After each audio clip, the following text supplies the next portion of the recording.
அனைத்து தமிழ் உள்ளங்களுக்கும் வணக்கம். நாம் இந்த பதிவில் 2024 ஆண்டின் 11வது மாதமான மாசி மாதத்தின் 12 ராசிகளின் பலன்களையும் அதற்கான பரிகாரங்கள் என்னென்ன என்பதையும் இந்த பதிவில் விரிவாக காண்போம். எல்லோர் வாழ்விலும் பலமும் நலமும் செல்வ செழிப்பும் பெற எல்லாம் வல்ல இறைவனை வேண்டுகிறேன். வாழ்க வளமுடன். நிகழும் ஸ்ரீ மங்களகரமான தமிழ் வருடம் சோபகிருது 2024 ஆண்டு மாசி மாதம் 13/2/2024 செவ்வாய்க்கிழமை அன்று வளர்பிறை சதுர்த்தி திதியில் உத்திரட்டாதி நட்சத்திரத்தில் அமிர்த யோகம் சதுர்த்தி விரதம் கூடிய நன்னாளில் இந்த மகத்தான மாசி மாதம் பிறக்கின்றது.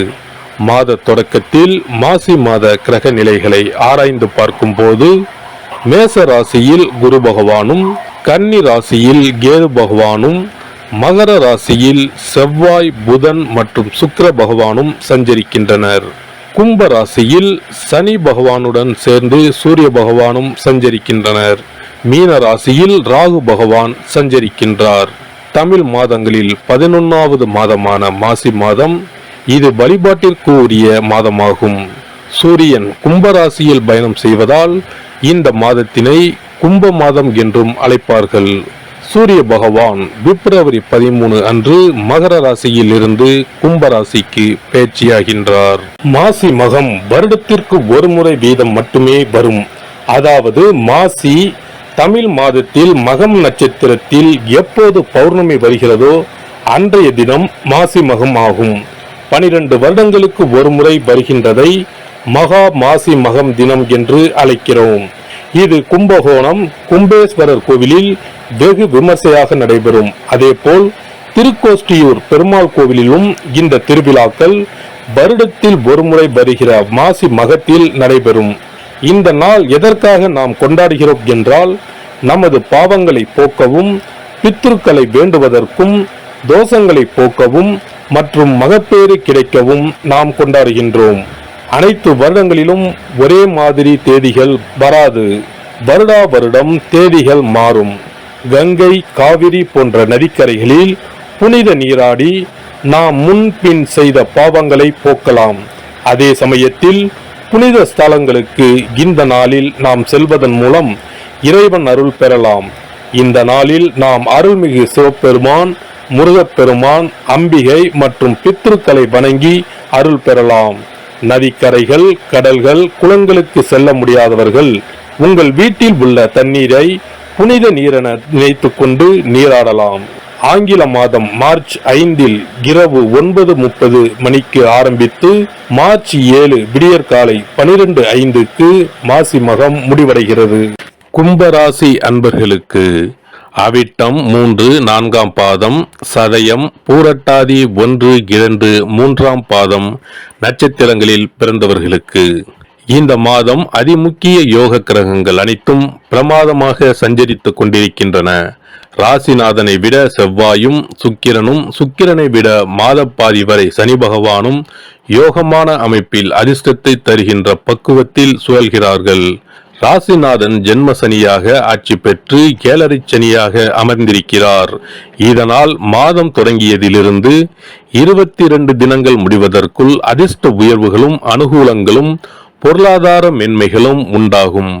அதே நேரம் 2, 8 அமர்ந்திருக்கிற ராகு கேதுக்கள் அனாவசிய பீதியை, பயத்தை உண்டாக்குவார்கள்.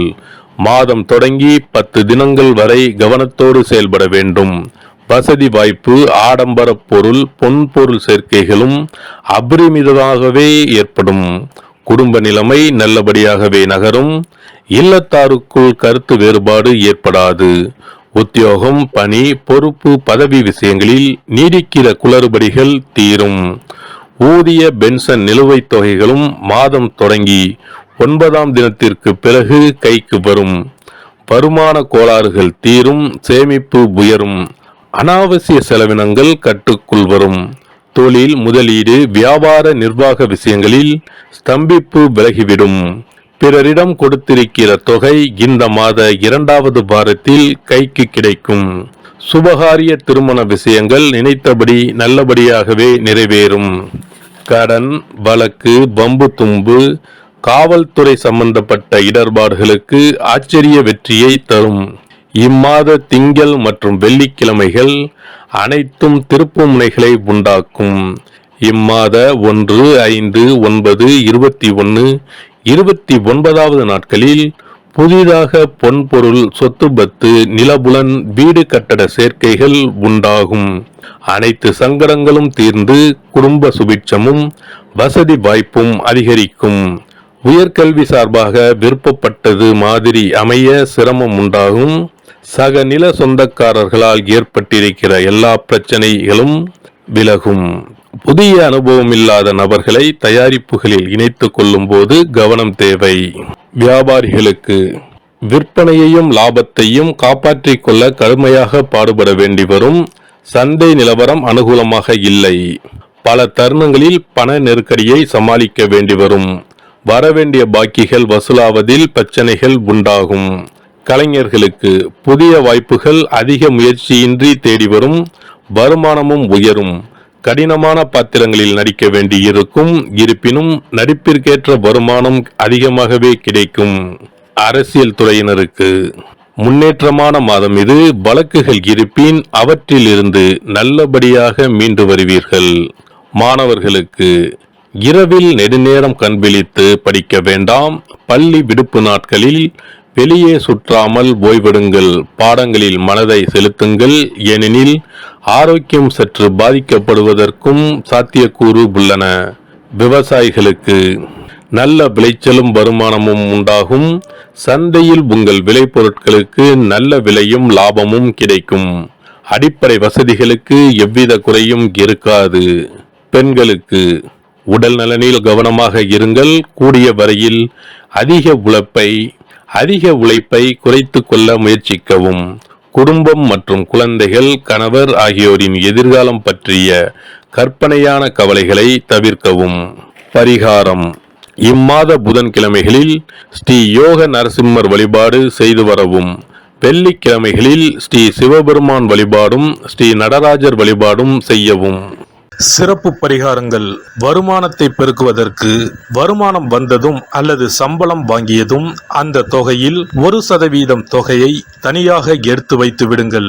அந்த பணத்தில் பாலால் செய்த இனிப்பு வகைகள், வாயில் போட்டாலே தித்திப்புடன் எளிதில் கரைந்து வாயிற்குள் போய்விடக்கூடிய இனிப்பு வகைகளை வாங்கி ஆதரவற்றோர், சாலையோர பணியாளர்கள், தூய்மை பணி செய்வோர், ஆதரவற்ற நிலையில் வறுமையில் வாடும் குழந்தைகள் மற்றும் தொழிலாளர்களுக்கு கொடுங்கள். மகிழ்ச்சியுடன் உங்கள் கைகளால் இனிப்புகளை கொடுங்கள். இப்படி செய்வதால் சனி சுக்கிர யோகம் உண்டாகும். இதனால் வருமானம் பெருகுவதுடன் கையில் பணம் சேர்ந்து கொண்டே இருக்கும். வருமானத்திற்கு தடையோ பஞ்சமோ வராது. ஏதாவது ஒரு வகையில் பணம் வந்து கொண்டே இருக்கும். இது தவிர மாத சம்பளம் வாங்கியதும் அல்லது கைக்கு வருமானம் வரும்போது ஒவ்வொரு மாதமும் முதல் செலவாக வீட்டிற்கு கல்லுப்பு, ஊறுகாய் போன்றவற்றை வாங்கி வைக்கவும். கல்லுப்பு, ஊறுகாய் போன்றவை மகாலட்சுமிக்கு மிகவும் விருப்பமான ஒன்று. இந்த பொருட்கள் வீட்டில் இருந்தால் மகாலட்சுமியின் அருள் வீட்டில் இருந்து கொண்டே இருக்கும். எந்த காரணத்திற்காகவும் இந்த பொருட்களை தானமாகவோ கடனாகவோ கொடுக்க கூடாது.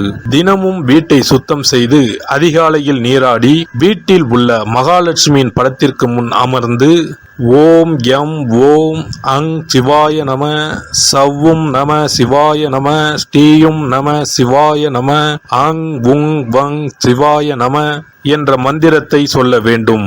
இந்த மந்திரத்தை தினமும் சொல்லி வந்தால் பணம் வீணாக விரயமாகாமல் பணம் சேர்ந்து கொண்டே இருக்கும்.